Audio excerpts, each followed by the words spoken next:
Hello friends, good morning. कैसे हो? I hope कि आप लोग अच्छे ही होंगे। सो फ्रेंड्स, इस वीडियो में हम लोग सॉल्व करेंगे यूपी बीएड एंट्रेंस एग्जाम 2014 के एग्जाम में पूछे गए कला वर्ग के 50 प्रश्नों को हम लोग इस वीडियो में सॉल्व करेंगे। फ्रेंड्स, अगर आपको इस एग्ज़ाम को अच्छे नंबरों से निकालना है तो आपको इस एग्ज़ाम के कम से कम 5 साल पुराने पेपर को सॉल्व करने होंगे। मैं ऑलरेडी 2015 से लेके 2020 तक के पेपर्स अपलोड कर दिया हूं। अगर आप लोग नहीं देखे हैं तो आप लोग प्ले लिस्ट में जाके देख सकते हैं। और ये आज 2014 का भी कंप्लीट हो जाएगा।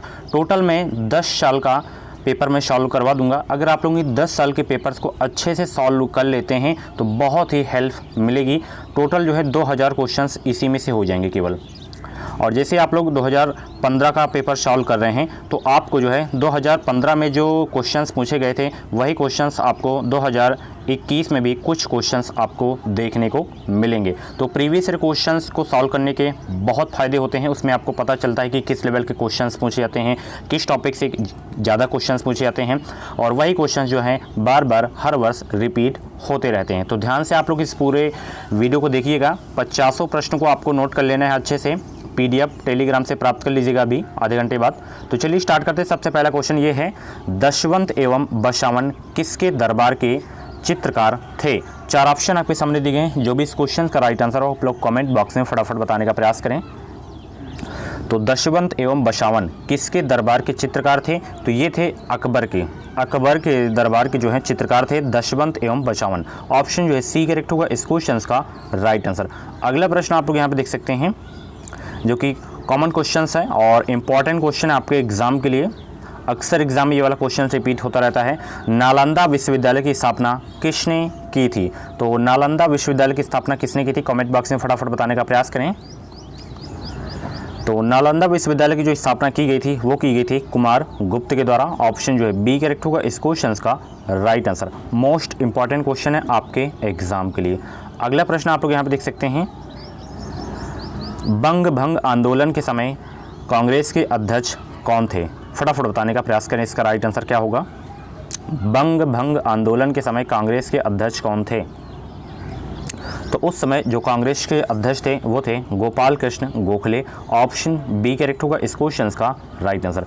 अगला प्रश्न, तालीकोटा युद्ध के बाद कौन सा राज्य पूर्णतः समाप्त हो गया था?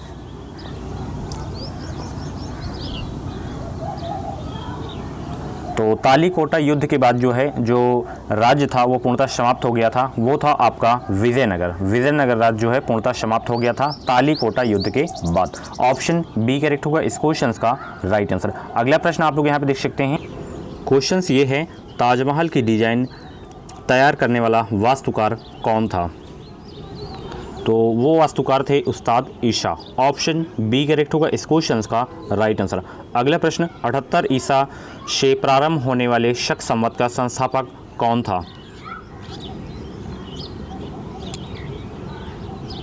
तो वो थे कनिष्क। ऑप्शन ए करेक्ट होगा इस क्वेश्चन का राइट आंसर। इंपॉर्टेंट क्वेश्चन है आपके एग्जाम के लिए। अगला प्रश्न आप लोग यहाँ पे देख सकते हैं, अजमेर में किस सूफी फ़कीर की दरगाह है? फटाफट बताने का प्रयास करें, अजमेर में किस सूफी फ़कीर की दरगाह है? तो मोइनुद्दीन चिश्ती की जो है दरगाह है अजमेर में। ऑप्शन जो है सी करेक्ट होगा इस क्वेश्चन का राइट आंसर। अगला प्रश्न, भारत में सिविल सेवाओं का सूत्रपात किसने किया? इस क्वेश्चन का राइट आंसर बताने का प्रयास करें। तो भारत में सिविल सेवाओं का जो सूत्रपात किए थे वो किए थे Lord Cornwallis. Option D correct होगा इस क्वेश्चन का राइट आंसर। अगला प्रश्न, मनोविश्लेषणात्मक उपागम का प्रतिपादन किसने किया था? तो इसका प्रतिपादन किए थे फ्रायड। ऑप्शन डी करेक्ट होगा इस क्वेश्चन का राइट आंसर। अगला प्रश्न आप लोग यहाँ पे देख सकते हैं, जेम्स लॉन्जे सिद्धांत संबंधित है? किससे संबंधित है जेम्स लॉन्जे सिद्धांत? संवेग से या स्मृति से या सीखने से या बुद्धि परीक्षण से? तो जेम्स लॉन्जे सिद्धांत संबंधित है संवेग से। ऑप्शन ए करेक्ट होगा इस क्वेश्चन का राइट आंसर। अगला प्रश्न आप लोग यहाँ पे देख सकते हैं, बहुत ही इंपॉर्टेंट क्वेश्चन है मनोवैज्ञानिक का, ठीक है। थॉर्नडाइक ने सीखने के सिद्धांत के सत्यापन के लिए अपना प्रयोग किस जंतु पर किया था? तो सीखने के सिद्धांत के सत्यापन के लिए जो प्रयोग किए थे वो जंतु था बिल्ली। ऑप्शन जो है बी करेक्ट होगा इस क्वेश्चन का राइट आंसर। जब आप लोग बीएड में एडमिशन ले लेंगे तो सेकंड सेमेस्टर में जो है आपका यही मतलब चैप्टर आपको मिलेगा उसमें पढ़ने को, मनोवैज्ञानिक का। अगला प्रश्न, प्रयोगात्मक मनोविज्ञान सर्वप्रथम कहाँ आरंभ हुआ था?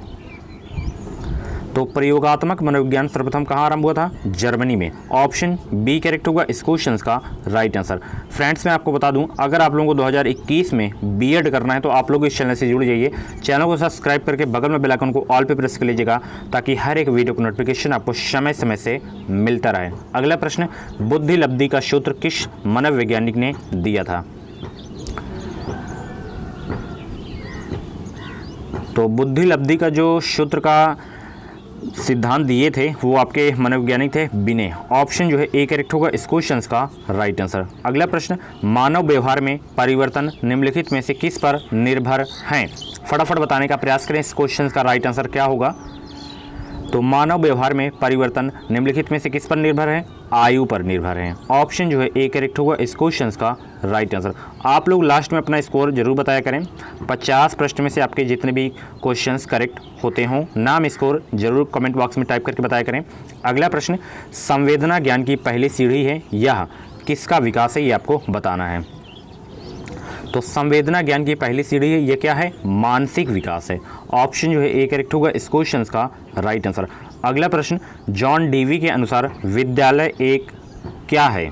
विशेष वातावरण है, साधारण वातावरण है, तकनीकी वातावरण है, अनौपचारिक वातावरण है। फटाफट बताने का रहे हैं विद्यालय एक क्या है? तो देखिए जॉन डीवी के अनुसार जो है विद्यालय एक साधारण वातावरण है। ऑप्शन बी करेक्ट होगा इस क्वेश्चन का right answer. Most important question है, स्टार लगा लीजिए इस क्वेश्चन में।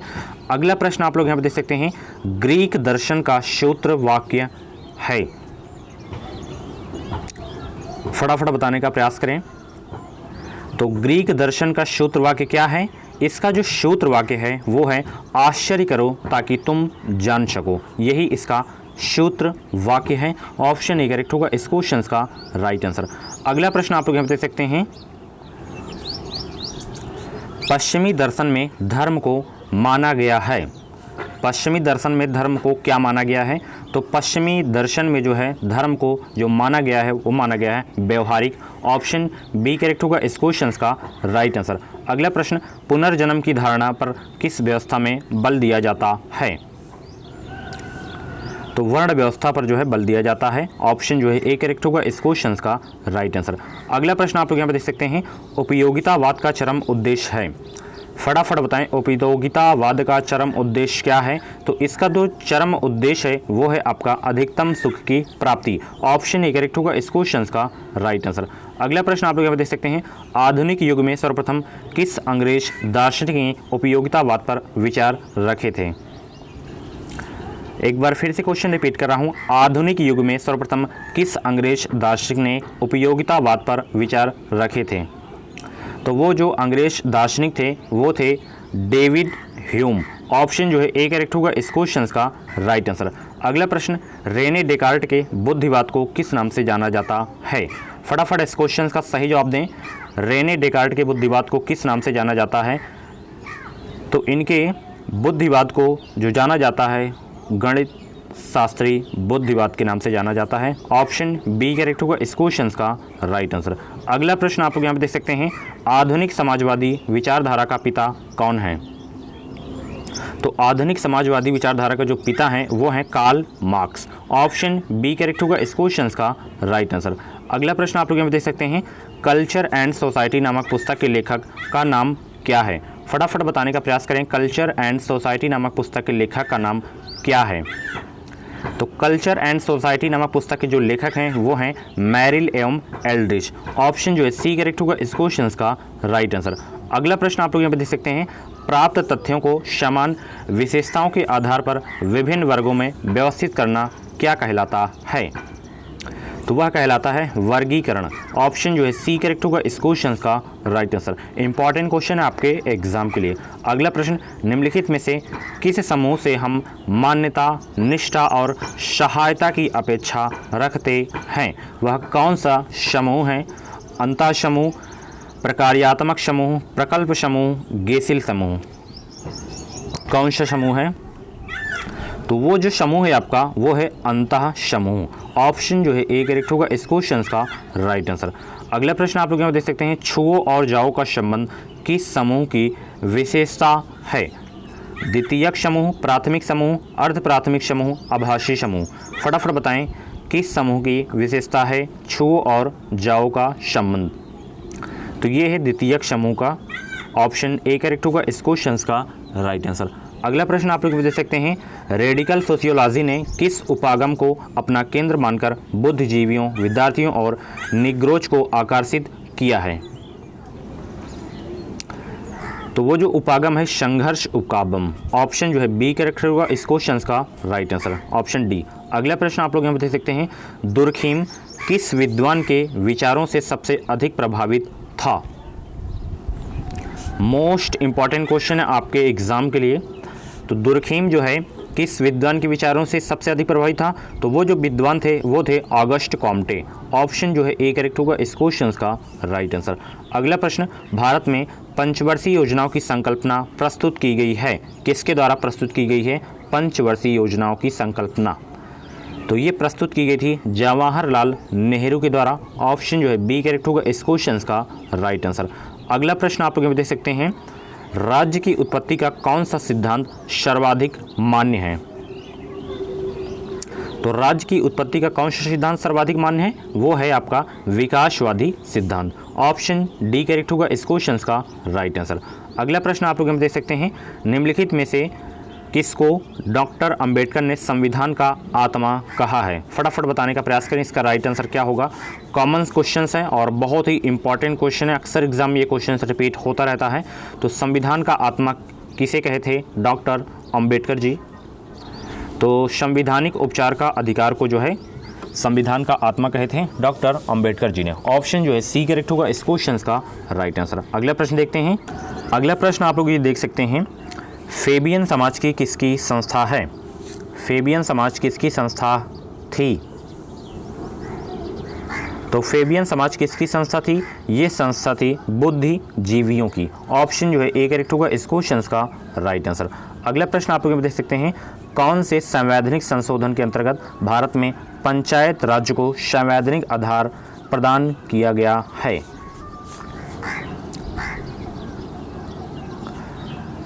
तो वो जो संवैधानिक संशोधन है वो है 73वां। ऑप्शन जो है डी करेक्ट होगा इस क्वेश्चन का राइट आंसर। अगला प्रश्न, नाजीवाद किससे संबंधित है? इस क्वेश्चन में स्टार लगा लीजिए, बहुत ही इंपॉर्टेंट क्वेश्चन है आपके एग्जाम के लिए। फटाफट बताएं नाजीवाद किससे संबंधित है? तो नाजीवाद संबंधित है हिटलर से। ऑप्शन जो है डी करेक्ट होगा इस क्वेश्चन का राइट आंसर। अगला प्रश्न, निम्नलिखित में से कौन सा एक राजकोषीय नीति का उपकरण नहीं है? तो देखिए ब्याज दर जो है राजकोषीय नीति का उपकरण नहीं है। ऑप्शन सी करेक्ट होगा इस क्वेश्चन का राइट आंसर। अगला प्रश्न आप लोग देख सकते हैं, राजकोषीय घाटा अधिक होने से अर्थव्यवस्था के भुगतान संतुलन में क्या परिवर्तन होते हैं?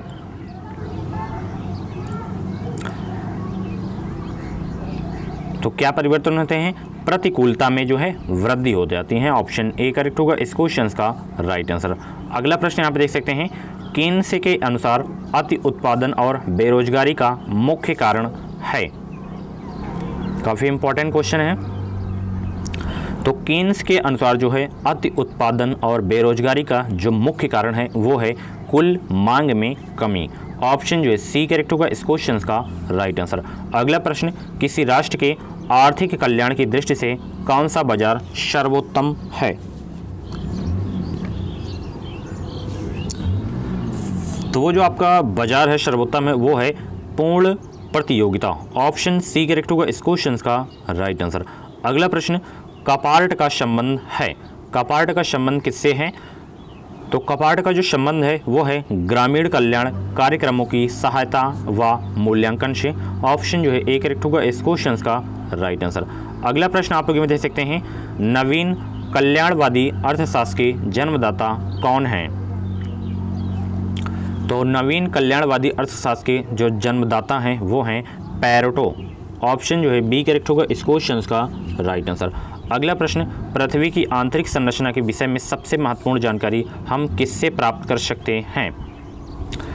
तो भूकंप विज्ञान से जो है जानकारी प्राप्त कर सकते हैं आंतरिक संरचना के विषय में। ऑप्शन ए करेक्ट होगा इस क्वेश्चन का राइट आंसर। अगला प्रश्न आप लोग यहाँ पे देख सकते हैं, महाद्वीपी मग्न तट तथा गहरे सागरी मैदान के मध्य स्थित होता है। स्टार लगा लीजिए इस क्वेश्चन में, इम्पॉर्टेंट क्वेश्चन है। तो क्या स्थित होता है? तो वहाँ पे स्थित होता है महाद्वीपी मग्न ढाल। ऑप्शन ए करेक्ट होगा इस क्वेश्चन का राइट आंसर। अगला प्रश्न आप लोग यहाँ पे देख सकते हैं, टनकपुर बांध परियोजना किस नदी पर स्थित है? तो टनकपुर बांध परियोजना किस नदी पर स्थित है? तो ये स्थित है महाकाली नदी पर। ऑप्शन ए करेक्ट होगा इस क्वेश्चन का राइट आंसर। अगला प्रश्न, चार मीनार कहाँ स्थित है? कॉमन क्वेश्चन है, इंपॉर्टेंट क्वेश्चन है। चार मीनार कहाँ स्थित है? हैदराबाद में स्थित है। ऑप्शन ए करेक्ट होगा इस क्वेश्चन का राइट आंसर। अगला प्रश्न, विश्व का सबसे बड़ा मरुस्थल है? तो विश्व का जो सबसे बड़ा मरुस्थल है वो है सहारा मरुस्थल। बहुत इंपॉर्टेंट क्वेश्चन है। अगला प्रश्न आप लोग यहाँ पे देख सकते हैं, विश्व का सबसे बड़ा पार्क कौन सा है? वर्ल्ड का यहाँ पे पूछ रहा है। तो विश्व का सबसे बड़ा पार्क कौन सा है? तो वो है आपका येलो स्टोन नेशनल पार्क। कहाँ पे है? यूएसए में। ऑप्शन जो है ए करेक्ट होगा इस क्वेश्चन का राइट आंसर। अगला प्रश्न आप लोग यहाँ पे देख सकते हैं, यदि मई में लंदन में सुबह के 10 बजे हैं तो भारतीय मानक समय क्या होगा? फटाफट बताने का प्रयास करें। अगर लंदन में सुबह के 10 बजे हैं तो भारतीय मानक समय क्या होगा? 3:30 बजे दोपहर होगी। ऑप्शन जो है बी करेक्ट होगा इस क्वेश्चन का राइट आंसर। अगला प्रश्न, निम्नलिखित में से कौन सा सुमेलित नहीं है? सिंदरी झारखंड, नेपानगर मध्य प्रदेश, पिंपरी महाराष्ट्र, सिंगरौली मध्य प्रदेश। और यहाँ किसके उत्पादन में या किससे संबंधित है या किससे नहीं, ये आपको इसमें छांटना है। तो सिंदरी तो झारखंड उर्वरक के मामले में है। नेपा ये मध्य प्रदेश में सोना के उत्पादन में नहीं है, सोना जो है कर्नाटक में ज़्यादा होता है।